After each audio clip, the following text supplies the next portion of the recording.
Gargaari gooftaa koo caccabnee dhumatoo fi nu yaalee hebboon sitti ulfaateen beeku ammallee si biraan dhaabamu mallee hirkoodhaaf amanaana godhachuuf qaama biraa hin qabnu atumtee nu wal'aani fayyuudhaaf fira foon hin barbaannu.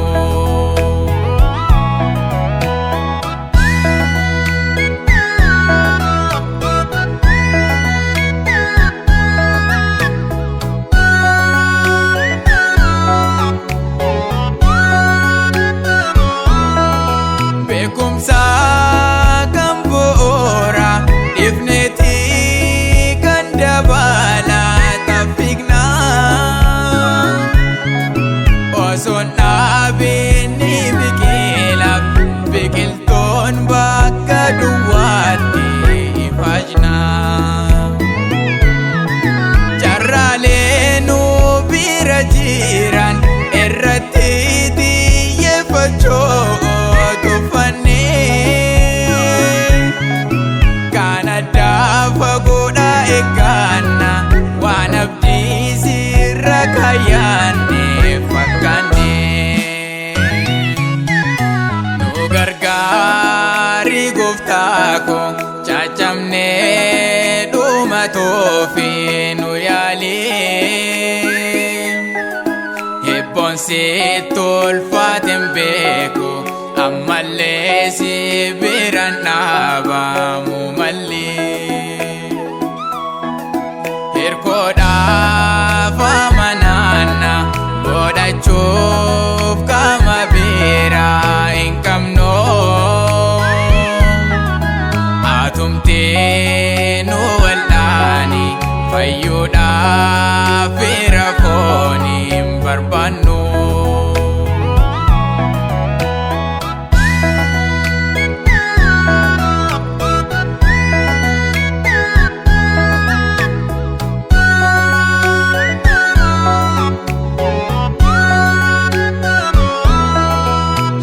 Shaakaltii of sossoobu waan qabnuuf siif bitamu dadhabnee afaaniin yooma hin dubbannes ati hir'ina akka qabduutti yaadnee garaalee irra gaarii jennee yaadnu hundumaayyuu garuu hin cabne malee fayyine humna dhaabdota illee taanee buutumne nu gargaari gooftaa koo caccabnee dhumatoo fi nu yaalee hebboon sitti ulfaateen beeku ammallee si biraan dhaabamu mallee hirkoodhaaf amanaana godhachuuf qaama biraa hin qabnu atumtee nu wal'aani fayyuudhaaf fira foon hin barbaannu.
gargaarii gooftaa koo caccabnee dhumatoofi nu yaalee hebboon sitti ulfaateen beeku ammallee si biraan dhaabamu mallee hirkoodhaaf amanaana godhachuuf qaama biraa hin qabnu atumtee nu wal'aani fayyuudhaaf fira foonii hin barbaannu.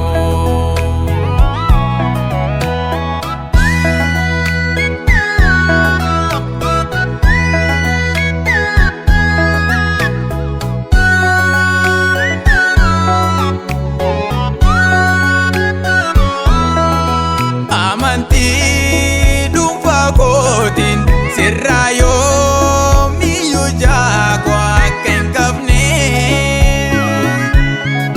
gootummaa eenyummaa kootoo addu haalaaf bakka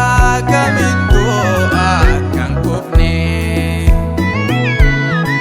dubbii keensi qabaadhe jabaadhee siif hojjadha.